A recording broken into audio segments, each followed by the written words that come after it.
बिस्मिल्लाहिर्रहमानिर्रहीम। अस्सलाम वालेकुम। एक सहाबी हजरत साद रजी अल्लाह तआला अन्हु आप सल्लल्लाहु अलैहि वसल्लम के पास तशरीफ लाए और अर्ज किया, या रसूलल्लाह सल्लल्लाहु अलैहि वसल्लम, मेरा काला रंग मुझे जन्नत में जाने से रोक सकता है। आप सल्लल्लाहु अलैहि वसल्लम ने फरमाया कि क्यों, क्या बात है? अगर तू ईमान वाला है तो तुझे जन्नत में जाने से कौन रोक सकता है? अर्ज किया कि बात यह है कि मैं एक गरीब आदमी हूँ, मेरा रंग काला है, मैं बदसूरत हूँ और बनु सलैम के अशराफ में से हूँ। अब बात ये कि मुझे कोई लड़की नहीं देता, मेरी इज्जत और काले रंग की वजह से मेरे साथ कोई रिश्ता नहीं करता। आप सल्लल्लाहु अलैहि वसल्लम ने फरमाया, आज अमर बिन वहाब रज़ियल्लाहु तआला अन्हु सकफी आए हैं। ये मदीना मुनव्वरा के एक खाते पीते आदमी थे, बड़े मालदार थे और उनकी बेटी भी बहुत खूबसूरत थी। सहाबा कराम रिजवानुल्लाहि ताला अलैहिम अजमाइन ने कहा, वो मजलिस में तो मौजूद नहीं है। आप सल्लल्लाहु अलैहि वसल्लम ने फरमाया, जाओ उमर बिन वहाब रज़ियल्लाहु ताला अन्हु से कहो कि अपनी बेटी तेरे निकाह में दे दें। हजरत साद रज़ियल्लाहु ताला अन्हु जाके दरवाजे पर पहुंचे, दरवाजे पर दस्तक दी। हजरत अमर बिन वहाब रज़ियल्लाहु ताला अन्हु बाहर निकले। पूछा, भाई क्या बात है? कहा, मैं रसूलुल्लाह सल्लल्लाहु अलैहि वसल्लम का भेजा हुआ हूँ और आपका कासिद हूँ। आपके पास आपकी बेटी की शादी का अपने लिए पैगाम लाया हूँ। बज़ाहिर उन्हें यकीन नहीं आया। उन्होंने कहा कि भाग जाओ, कहाँ की बात करते हो? वो सहाबी रज़ियल्लाहु ताला अन्हु बेचारे गरीब थे, पहले गम खाए हुए थे तो डर के वहां से पीछे हटे। इधर हजरत अमर रज़ियल्लाहु ताला अन्हु की बेटी हुस्न जमाल में मशहूर बेटी के कान में आवाज पड़ी।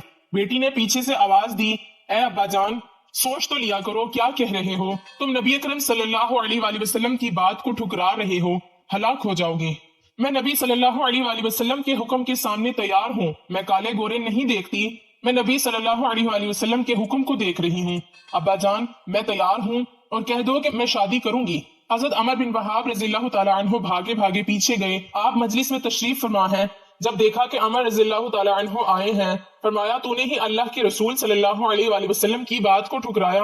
अमर रज़ियल्लाहु ताला अन्हु ने अर्ज किया, मेरे माँ बाप आप सल्लल्लाहु अलैहि वसल्लम पर कुर्बान। या रसूलुल्लाह सल्लल्लाहु अलैहि वसल्लम, खता हुई, माफ फरमाएं, हुक्म कीजिए, क्या हुक्म है? फरमाया, उससे अपनी बेटी की शादी करा दो। अमर रज़ियल्लाहु ताला अन्हु ने अर्ज किया कि आप निकाह पढ़ाएं। आप सल्लल्लाहु अलैहि वसल्लम ने निकाह पढ़ा। 400 दिरहम महर मुकर्रर फरमाया। आपने फरमाया कि जाओ साथ लड़की को ले आओ। कोई बारात वगैरह तो होती नहीं थी। फरमाया, साथ जाओ, बीवी को ले आओ।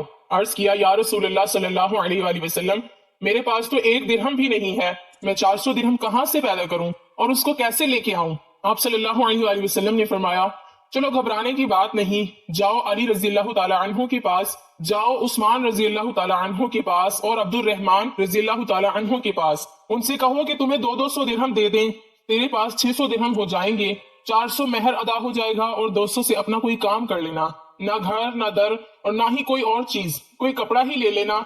अर्ज किया, बहुत अच्छा। हजरत उस्मान रज़ियल्लाहु ताला अन्हु, हजरत अली रज़ियल्लाहु ताला अन्हु और हजरत अब्दुर रहमान रज़ियल्लाहु ताला अन्हु के पास गए। उन्होंने खुश होकर 200 से जायद दिया। अब हजरत साद रज़ियल्लाहु ताला अन्हु बड़े खुश हैं, क्योंकि एक नौजवान जो बड़ी खूबसूरत लड़की से शादी करने वाला हो, उसके जज्बात को कोई समझ सकता है सिवाय उसके जिस पर खुद गुजर रही हो? क्या जज्बा होगा हजरत साद रज़ियल्लाहु ताला अन्हु का? कहने लगे, लड़की को लेने बाद में जाऊंगा, पहले तो कुछ सौदा बाजार से खरीद लूं। 400 तो महर में गया, बाकी का क्या करूं? कुछ का कपड़ा और कुछ का खाने पीने का सामान खरीद लूंगा, ताकि मेरा काम चल सके, घर की मुश्किल हल हो सके। जब बाजार में दाखिल हुए तो एक आवाज कान में पड़ी, ए अल्लाह के दोस्तों, अल्लाह के रास्ते में निकलो। बस ये सुनना था कि हजरत साद रज़ियल्लाहु ताला अन्हु के कदम जमीन पर जम गए। सारे जज्बात, सारे एहसासात को एक बोल में निकाल के अल्लाह और उसके रसूल सल्लल्लाहु अलैहि वसल्लम की मोहब्बत को दिल में डाल दिया।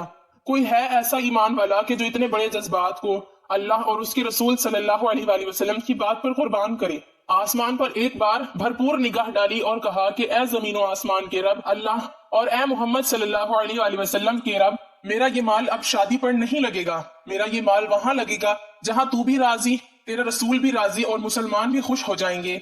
ना शादी याद रही, ना रात का विसाल याद रहा, ना बीवी याद रही, बस याद रहा तो अल्लाह और उसके रसूल का काम याद रहा।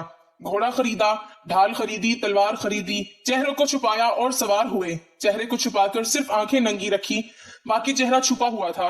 सहाबा रज़ियल्लाहु ताला अलैहिम अजमाइन लंबे चौड़े सर पर खोज नहीं पहनते थे, जैसे रोमियो की आदत थी। मामूली मामूली सामान होता था।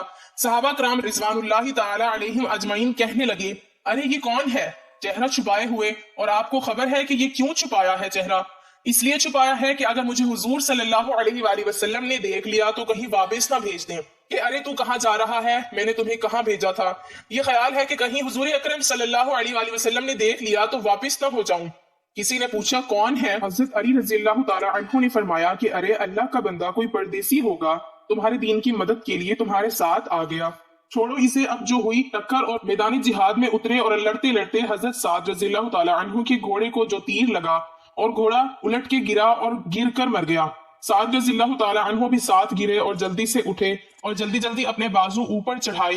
حضور اکرم صلی اللہ علیہ وآلہ وسلم نے بازوؤں کو دیکھا، ان کے کالے کالے بازو جب باہر نکلے اور آپ صلی اللہ علیہ وآلہ وسلم نے دیکھا اور فرمایا کہ تو مجھے سعد رضی اللہ تعالی عنہ نظر آتا ہے۔ عرض کیا میرے ماں باپ آپ پر قربان ہو جائیں، اے اللہ کے رسول صلی اللہ علیہ وآلہ وسلم، میں سعد رضی اللہ تعالی عنہ ہوں۔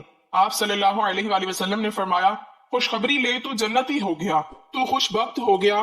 بس ان کو اس کا سننا تھا کہ چھلانگ لگائی مجمع میں، یہاں تک کہ مجمع میں سے آواز آئی یا رسول اللہ صلی اللہ علیہ وآلہ وسلم، حضرت سعد رضی اللہ تعالی عنہ شہید ہو گئے۔ حضور اکرم صلی اللہ علیہ وآلہ وسلم دوڑ کے گئے اور حضرت سعد رضی اللہ تعالی عنہ کے سر کو اپنی گود میں رکھا اور آنسوں کی لڑیاں حضرت سعد رضی اللہ تعالی عنہ کے خون کو پونج رہی تھیں۔ حضور اکرم صلی اللہ علیہ وآلہ وسلم کے آنسو حضرت سعد رضی اللہ تعالی عنہ کے چہرے پر گر رہے ہیں۔ آپ صلی اللہ علیہ وآلہ وسلم فرما رہے ہیں کہ اے سعد رضی اللہ تعالی عنہ، تیری خوشبو اللہ اور اس کے رسول صلی اللہ علیہ وآلہ وسلم کو بہت پیاری ہو چکی ہے۔ اے سعد، تو اللہ اور اس کے رسول صلی اللہ علیہ وآلہ وسلم کو بے انتہا پیارا ہو چکا ہے۔ رو رہے ہیں، روتے روتے آپ صلی اللہ علیہ وآلہ وسلم نے منہ پھیرا اور فرمایا رب کعبہ کی قسم، سعد حوض پر پہنچ گیا۔ حضرت ابو لبابہ رضی اللہ تعالی عنہ نے فرمایا یا رسول اللہ صلی اللہ علیہ وآلہ وسلم، یہ حوض کیا ہے؟ آپ صلی اللہ علیہ وآلہ وسلم نے فرمایا یہ حوض وہ ہے جو میرے رب نے مجھے دیا ہے، اس کا پانی دودھ سے زیادہ سفید، شہد سے زیادہ میٹھا، جو ایک دفعہ اس کو پی لے گا پھر دوبارہ پیاس نہیں لگے گی۔ حدیث میں آیا ہے اس حوض کے 4 کنارے ہیں، پہلے کنارے پر حضرت سیدنا ابوبکر صدیق رضی اللہ تعالی عنہ، اور دوسرے کنارے پر حضرت عمر رضی اللہ تعالی عنہ، اور تیسرے کنارے پر حضرت عثمان رضی اللہ تعالی عنہ، اور چوتھے کنارے پر حضرت علی رضی اللہ تعالی عنہ ہوں گے۔ یہ چاروں صحابہ رضی اللہ تعالی علیہم اجمعین کناروں پر کھڑے ہیں، امت آ رہی ہے، یہ پلا رہے ہیں۔ حضرت ابو لبابہ رضی اللہ تعالی عنہ نے فرمایا کہ حوض کا مطلب سمجھ میں آیا کہ اس حوض پر سعد رضی اللہ تعالی عنہ پہنچ گئے۔ آپ رضی اللہ تعالی عنہ نے پھر عرض کی یا رسول اللہ صلی اللہ علیہ وآلہ وسلم، میں نے مختلف باتیں آپ میں ملاحظہ کی، ایک تو آپ روئے، پھر آپ ہنسے، پھر آپ صلی اللہ علیہ وآلہ وسلم نے منہ پھیر لیا، یہ کیا ماجرا ہے؟ حضور اکرم صلی اللہ علیہ وآلہ وسلم نے فرمایا کہ میں جو رویا ہوں تو اپنے اس صحابی رضی اللہ تعالی عنہ کی قربانی پر رویا ہوں، اور میں ہنسا اس بات پر جب میں نے جنت میں اس کو دیکھا اور اللہ کی بارگاہ میں اس کے درجے کو دیکھا، اور اس لیے میں نے منہ پھیر لیا کہ میں نے دیکھا کہ جنت کی حوریں اس کی بیویاں دوڑتی ہوئی آ رہی ہیں اور تیز دوڑ کے آ رہی ہیں کہ ان کی پنڈلیوں سے کپڑا ہٹ گیا اور ان کے پاؤں میں پازیب چھن چھن کرتی مجھے نظر آ رہی تھی، تو میں نے شرم سے منہ پھیرا اور فرمایا کہ جاؤ ان کی بیوی سے کہہ دو کہ اللہ تعالیٰ نے حضرت سعد رضی اللہ تعالی عنہ کو تیرے سے زیادہ خوبصورت بیویاں عطا فرما دی ہیں۔